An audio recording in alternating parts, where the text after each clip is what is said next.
Hi everybody. You just never know what the Garage Happy Hour is going to do. I actually, hi. It's good to be along with you. I'm here in my garage and drinking a cold one, as was tradition from the very beginning. I actually just cracked this open, and I thought that one thing I wanted to do, I was going to do this about a year into the show. So the 1 year anniversary, I was going to do a show where we talk to you. Remember how this whole thing started, the Garage Happy Hour. For those of you just joining us, my name is Tom Ackerman from KMOX, and I'm in my garage drinking a beer. And we typically have taken this show to a guest, and the guests have been amazing. And the show kind of took off, and I have all of you to thank and all of our guests who said yes. It really is an amazing thing when you think about how many people we've had on this show from all walks of life, it seems, in the sports world at least, and also in Hollywood. And that was, the 1 year anniversary show that we had. Hi, Patrick. Good to see you, my friend. He's the man. The one thing that about this show was, we were going to have a guest on every week, and it just was one guest after the other. But for the 1 year anniversary, I was going to actually talk to all of you, and then John Hamm said yes. So, I mean, we're not gonna say no to one of the great St. Louisans. But I wanted to talk to you today and just chat a little bit and kind of go through some of our favorite moments on the show, but really just talk about like right now. Like, this is live. And the show really started, I think, as a mental health break for everybody. Today happens to be the first ever Mental Health Action Day. And there are many ways that you can exercise your mental health, and I think this is one of them. Just having a nice little chat with friends, having a distraction from the everyday grind, and just taking a little time for yourself. And that's actually why I started the show. I started it over there in my backyard, and KMOX took notice, and the great marketing minds at KMOX assembled this idea of bringing in a sponsor. The sponsor happened to be Overhead Door Company of St. Louis, and that's how it ended up in my garage. And we have since had amazing guests, incredible sponsors, and right now our unbelievable sponsor is Bommarito Automotive Group. Hi, Cole.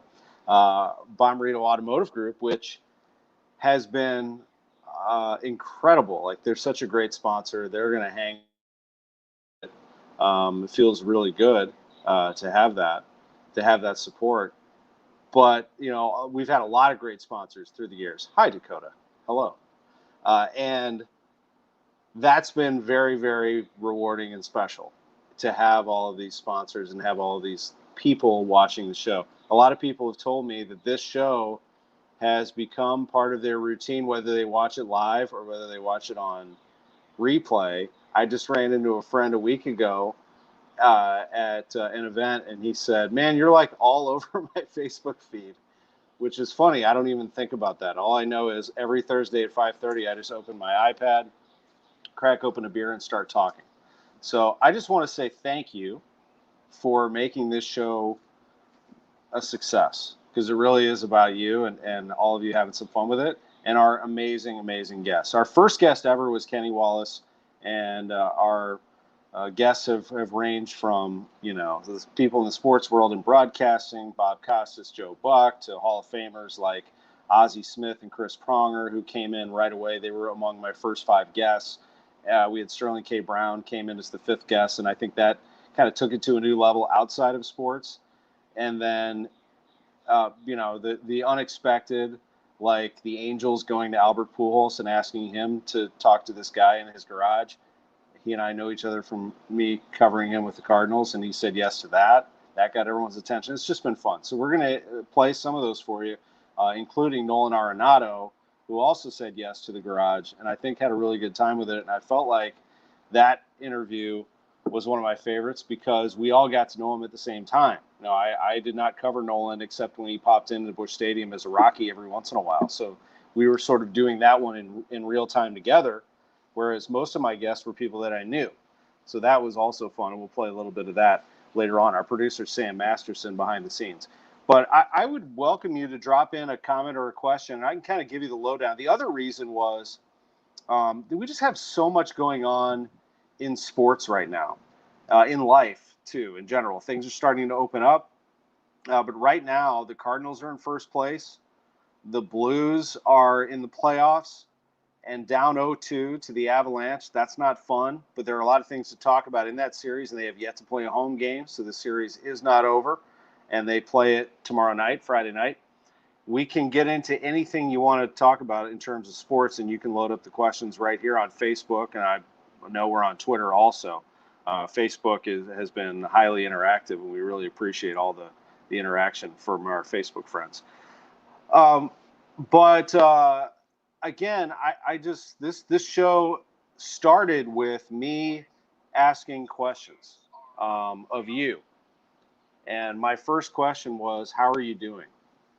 And I sat on the back patio here at my house, and this was right when I got back from spring training, March 21st, 2020 was the flight home. And I think it was on that Monday where I just said, all right, I need to like reconnect with everybody here in St. Louis and figure out how is everyone doing, because this is difficult for everybody. So we started having drinks here on the happy hour, and it became the Garage Happy Hour. I sit here in my garage thanking you very much. Harriet, I appreciate that. I didn't realize that it would have the connection that it did. I'm glad that it did, but I didn't anticipate it. I know now that there are a lot of shows that you can choose, and there are a lot of things online, and it also becomes, a way for us to connect without being in person. But eventually, we are going to be in person. So I'm going to take this show a different route at some point. I still want it to be convenient, so you'll be able to get it on your device here, whether you're watching me on TV or an iPad or your phone or laptop, whatever it is. I think I want to go into other people's garages. Does that sound weird? Would that be cool or no? Would you like to see other celebrities' garages? Or it's been suggested now multiple times when I've brought up guests that I'm having on that I should have them here in my garage. And maybe I should set up some elaborate thing here. I have a St. Louis flag behind me and a brick wall, and that's really all there is. I mean, there's some fishing rods over here. I don't want to move this around too much because I don't want to lose signal. Those are Christmas lights that I hang. That's a snow shovel. Won't be needing those for a while because it's very, very warm. What did Dakota just say about the stuff that he's been doing? Oh, yeah. I appreciate that. Kevin Wheeler and I do a cards conference on Monday, and it airs at 11 a.m., and we just sit there and talk ball. And, we cover the team for a living. So we try to give you a little something maybe that you don't know about the team. And this is a big topic here, so I'm definitely going to get into this, Tony La Russa. But we talk about all things Cardinals, all things baseball, and Kevin would be pretty good on the Garage Happy Hour. The problem with that is Kevin is involved right now. And by the way, I'm going to share this on Facebook with this show. I haven't shared it on my own page. Is that Kevin's on the air right now. Also, Dave Glover asked me on the air why I haven't had him on this show. And he's our afternoon drive host, if you don't know. Well, he's on the air at 5:30. I do the show live at 5:30. So he suggested we do a simulcast. Like I like the thought, and I love Dave Glover, but that sounds really complicated. But we'll see. Maybe Sam Masterson behind the scenes knows how he could pull that off. But I do want to change the show a little bit, keep it fresh, do things a little different. I am introducing a bit of a spin-off, a video called Golf Happy Hour, which we'll be releasing here shortly. We were with St. Louis University at their Billiken Golf Classic at Norwood Hills a couple weeks ago. So we'll be airing that here fairly soon.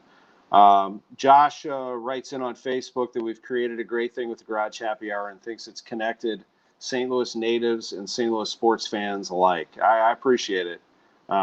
His favorite was Doug Elgin, the commissioner of the Missouri Valley Conference. Yeah, and we had some surprise drop-ins with Mitch Holtis and Barry Hinson. That was a really fun one for sure. I like the surprise ones. One of my favorites was when I had John Costello and Dave LaPointe, former Cardinals, good friends of mine. They were giving me a little trouble for not being a great fantasy baseball player and also for giving them trouble. And the heat was coming pretty fast until Ozzie Smith came in, and the Hall of Famer quieted things down a little bit. That was a fun show, too. So, all right, let me get back to this Tony La Russa question real quick. So La Russa is under fire in Chicago for the young slugger Mercedes, although Mercedes is 28, so he's paid his dues in the minor leagues. Faced a 15-4 game against the Minnesota Twins. Position player is now pitching for the Twins. He throws a meatball over the plate at 47 miles an hour, and Mercedes hits it out of the ballpark. La Russa was incensed because it was on a 3-0 count.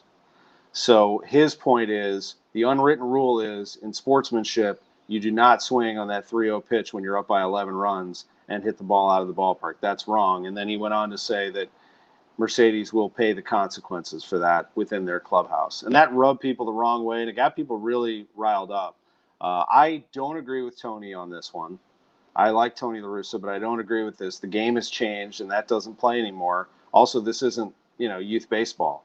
I mean, this is the big leagues. So we're talking about a team that has players that get paid to play a game, and they get paid based on how they produce. This is the big leagues. The other team is in the big leagues. We're not playing the mercy rule here. You play the game out. At the same time, he is old school, and he comes from a style of baseball that I think, if you want to advance this game, I think you have to respect the past also. I think that both sides need to listen to each other. So while Tony can use this as a learning experience to know where the game has gone since he last managed in 2011 with the Cardinals, I think those of us who want to advance the game and make it attractive to young people and want players like Mercedes to be himself, also need to look back at, Tony and say, hey, this is a guy who is from the old school, and this is how the game used to be. I think there should be a connection there between the new school and the old school, not a fight. Like, I feel like everybody's just piling on La Russa here. I think that in Chicago, they've been piling on La Russa since the hire itself and have been looking for a reason to jump on him. And they've had a few times where they really have. One where he didn't know about a written rule about the runner that you can have on second base in extra innings. You can use the player who was retired before. He didn't know that. Anyway, I feel like a lot of people are jumping on La Russa, and I don't know that it's right. I think this guy, look, when he was in St. Louis, he was managing a team that they didn't always get along. I mean, people weren't always thrilled with La Russa in that clubhouse, but he won. And when they were spraying champagne in 2006 and 2011 and all the other postseason series wins that they had, they felt pretty happy at that time. So I would La Russa may end up winning the World Series of the White Sox. I don't agree with him on this instance, but just let's not generalize and say the guy can't manage baseball anymore. They're in first place. They're a really good team. He may well go on to win the World Series, and then see you later. Got what I wanted, and so did you. Believe me, he's not going to be rubbed the wrong way by everybody at this point. All right, so that's one that I'm glad we were able to get out there on La Russa. Speaking of La Russa, so I've got a few things that I want to play for you, and these are some of our greatest hits, kind of going back to some of my favorites here on the Garage Happy Hour. One was Albert Pujols, and in 2005, Pujols hit a home run off Brad Lidge that was one of the greats that we have ever seen. And had the Cardinals won the series against the Astros, and this Game 5 home run kept the season alive and sent it back to St. Louis for Game 6, had they gone on to win that 2005 NLCS, I think it would have been the greatest Cardinals home run of all time until David Freese came along. But it was a great home run regardless. It was amazing. It quieted the crowd so much that Pujols still gets a kick out of telling the story, and we really got into it on the Garage Happy Hour talking about this moment, Albert Pujols off Brad Lidge. Texas? A lot. Yeah. I'm telling you, man, that Brad Lidge home run, I don't know if it did good for me, but they used to love me in Texas. And after 2005, buddy, even to this day, they can't even say batting fifth. The first, but boo! Everybody start booing, man. I never seen so many boo, but I love it. It's either two things. They either boo you because you done something really, really bad in your career, or they boo you because you done something really, really good against their team. And I think it was just that. I take it like that. It's one of the teams that I hit the most home run against, Texas, Houston. So, but man, those rival it's pretty special. It catch me by. Even right now, I know I'm nowhere in the Cardinals uniform, but when I go back, it takes me, man, to that moment in 2005 and those rival against Houston. That we used to play. Or 4 or 5 or 6. Those they were pretty intense because they had a really good ball club. They really did. Berkman told me that when you hit the home run, he said it got so quiet that I could hear Albert's spikes in the dirt as he rounded first. And It that was was it and was that unbelievable. and that is the truth, bro. I can hear my step. That place was so loud. I don't know if you ever went to a playoff game there, but man, you remember they used to call it the killer beads, and they had this thing. Yeah. Bro, hour and a half later, after every playoff game there, like I would be in bed, and all I hear was just that. And it took, I'm pretty sure it took everybody a long time to unwind from all that. Man, and that place was so loud. And to be able to do that, man, it was like, I mean, to me, I know everybody's like, wow, that was a big honor. Yeah, at that time. But, the next day, Oswald came and shut us down, for 9 innings. So we didn't get to go to the World Series, So, but they're fun memories. Yeah, fun memories for sure. Really good stuff there with Albert Pujols. Appreciate that, and his appearance on the show has really helped this show take it to another level. It was absolutely awesome.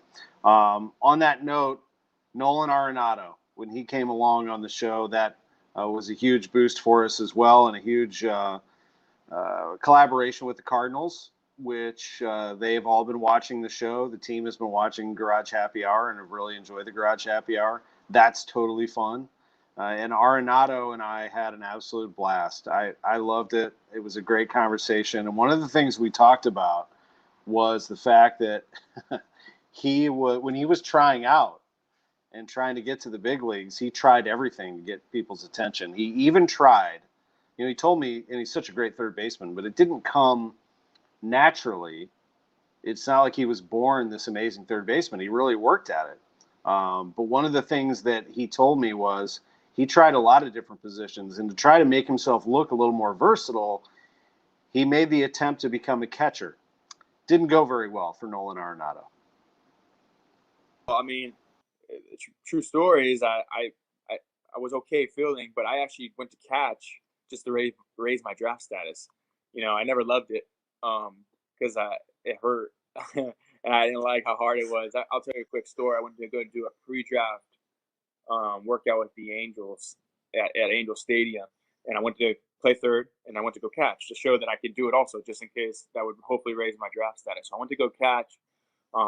As I go to block a ball, it bounces, hits me in the elbow. I go down because I'm like, oh my gosh, this is ridiculous pain right now.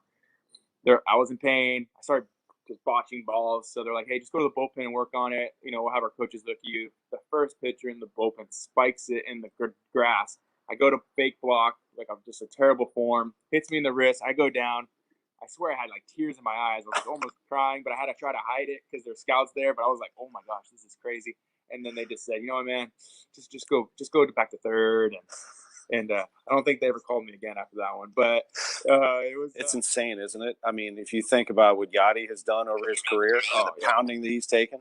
Oh man, I mean, yeah, it's amazing how good he is, and still at an elite level. Being around him every day, I've just been absolutely impressed with him, and just how he comes to the field every day. He's the first in there. He's one of the last ones to leave. He's out there doing early work with all these young catchers. It's a sight to see, man. It's something that he pushes. Like just these few days, he's already pushing me to be a better player just because of how hard he goes at that age. And I'm like, man, I'm younger than him, and he's working that hard. I need to continue to work that hard also. Nolan Aronado, pretty cool. My beard's gotten a lot bigger since then. Arnotto is really great. Yeah, I think you're going to see Arenado here for a long, long time. We've commented on the Pujols situation. Basically, for me, Pujols having him here would have been really great. I think selfishly, I would have loved to have covered that. He just seeing him come full circle would have been pretty cool. But the issue there is it's May, and what's the best situation for the Cardinals? What kind of position do you put him in? As talented as the Dodgers are, the Cardinals actually have less opportunities for him unless he's just going to come off the bench and swat pitches every once in a while against lefties. But he's going to be able to play first base in LA. Paul Goldschmidt owns that spot. There's really no other spot for him. Arenado coming along and taking over third base and taking over St. Louis is a huge development for this organization, and he will get the real taste of Busch Stadium when they open to full capacity on June 14th. I'd love to see when Arenado comes up on June 14th, the ovation that he's been waiting for from the full throttle 45,000 at Busch. That will be unbelievable when that actually happens. And yes, I think he's going to skip the opt-out and be in St. Louis for a long, long time and become a fixture. I think he really enjoys this winning franchise. I think he enjoys playing in front of you, and he's going to fall in love with Busch Stadium all over again starting in June. This team's good. I mean, the Cardinals are really, really a good team. I think they will be a work in progress for a while. They have some starting pitching they need to navigate through. As we talk right now, a lot of people will watch this on replay, but if those of you taking this in live, they are going to play the Cubs this weekend. You have Carlos Martinez pitching Friday, Miles Michaelis on Saturday. We're going to learn a lot in a very short amount of time about the Cardinals' rotation moving forward. If those two are ready to go coming off the injured list, that's a really good thing. If not, they'll have some adjustments to make, and we'll see how they kind of navigate through it until we get to the trade deadline. If they're not up to speed after a few starts, we'll see. Adam Wainwright starts on Sunday, and I think he's going to be just fine. I think he'll continue to correct anything that's been off for him. And he was a little off in San Diego. San Diego's pretty good. I would say the Cardinals, are a top 5 team in the National League. I mean, they're the best team in the NL Central. They're probably not as loaded as the Dodgers and Padres, but I think they could scrap with the Giants or the top team in the NL East, the 2 division leaders, if they had to, the Mets or the Phillies or whoever ends up leading the East. And I'm just about to get into that, Nancy, for sure. So then that takes me to the Blues. So I was really upset last night watching that. So Nazem Kadri knocked Justin Falk out of the series, basically. I mean, we don't have official word on that, but he hits the guy in the head. Kadri is going to be suspended, and he'll be suspended for a while. I don't think they've officially announced the length of the suspension, but it's coming and it's happening. It's uncalled for.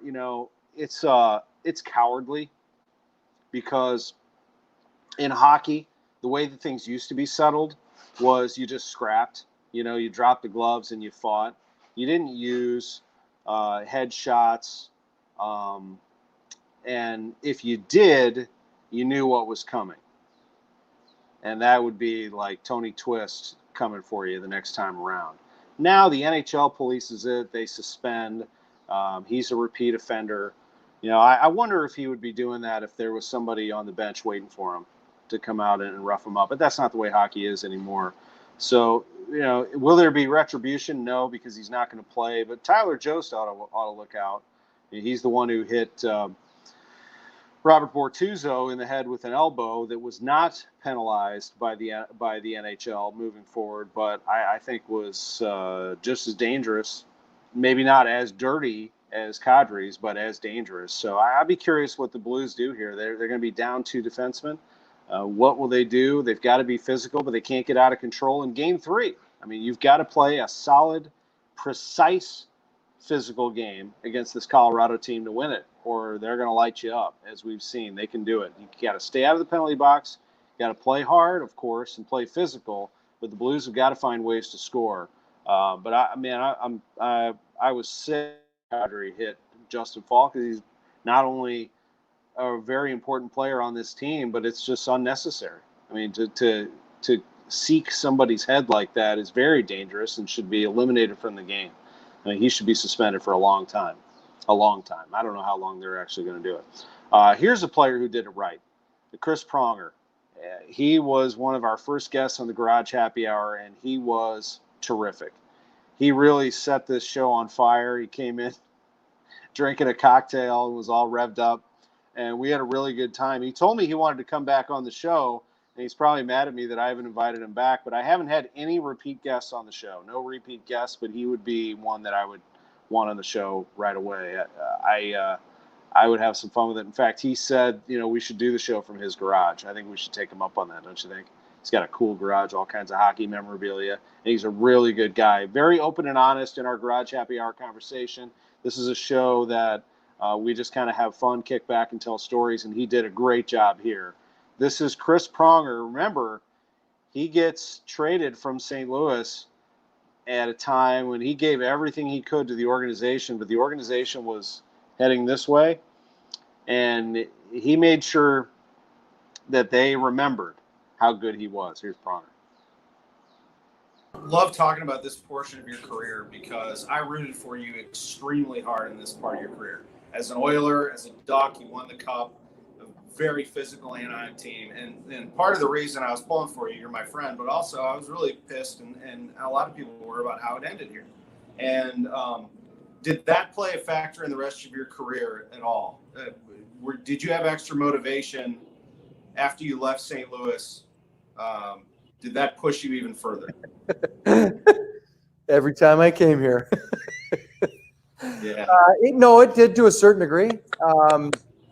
I think for the most part, it pushed me to because there was a lot of words that were said to me prior to me exiting St. Louis and then afterwards that were silent, so to speak, and my friends would tell me what they had heard.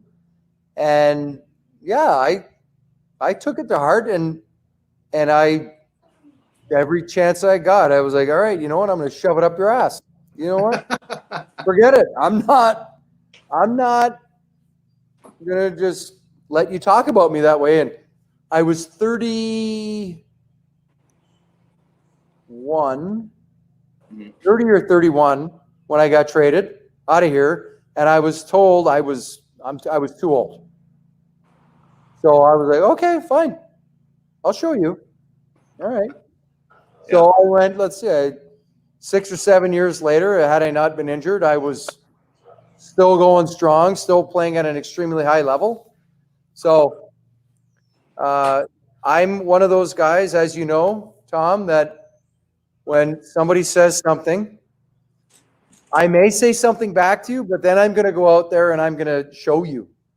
And I think that's what's always driven me, is if somebody says something that is either negative or is challenging me in the sense that saying I can no longer do it, or I'm not able to do it, or I can't do it, I'm going to go out and I'm going to do it. And I'm going to do it at a high level. And then I'm going to look at you and just go, sorry. Love it. Prongs. So good. One of the best players in any sport in this town that I've ever seen. He absolutely dominated. And he dominated that conversation. That was a good Garage Happy Hour to get us kicked off.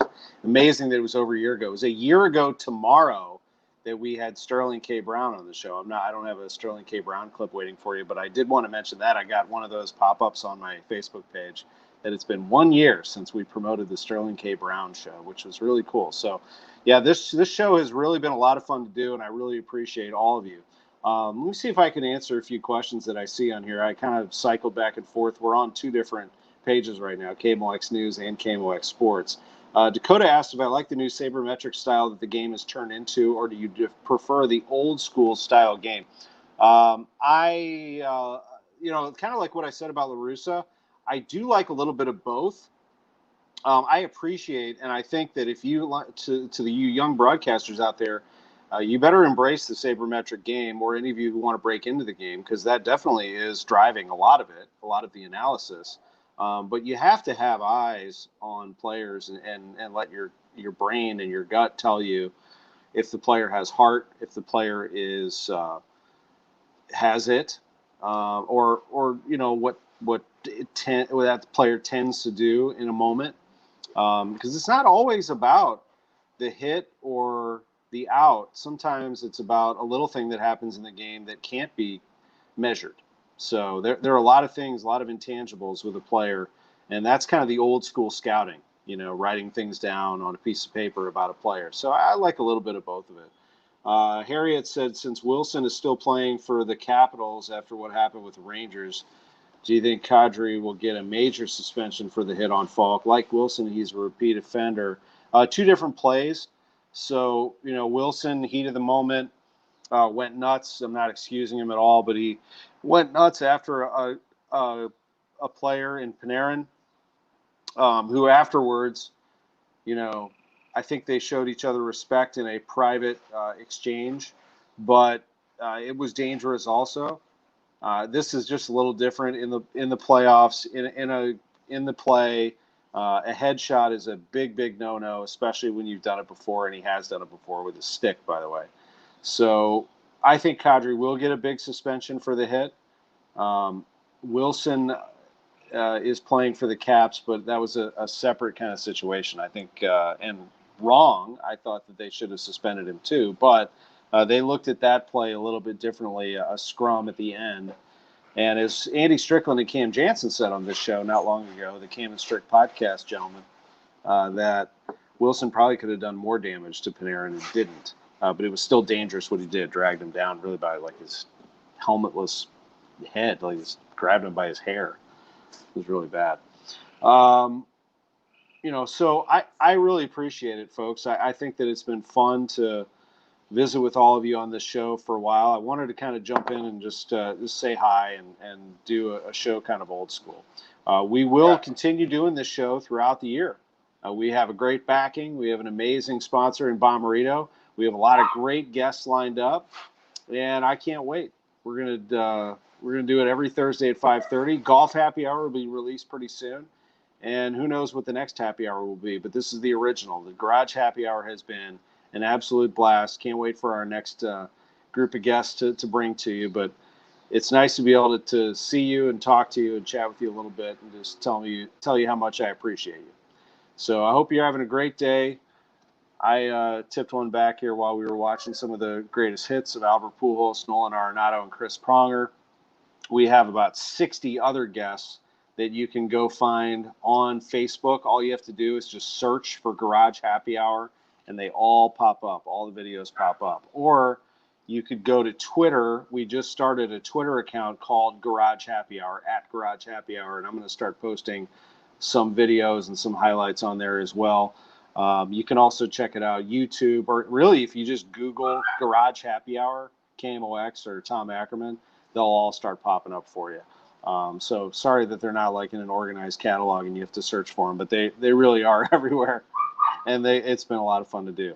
Can you hear my dog barking in the background? It means it's time for me to go. So here I am in my garage every Thursday at 5:30 without fail. I appreciate you. Thanks to Bommarito. Here is a word from Bommarito Automotive Group, signing off from the garage. With Bommarito, shop thousands of new vehicles. Get more for your trade. The Bommarito nationwide warranty, 10 years, 200,000 miles, and the best service after the sale. Bommarito, Missouri's #1 automotive group, open 24/7 at bommarito.com.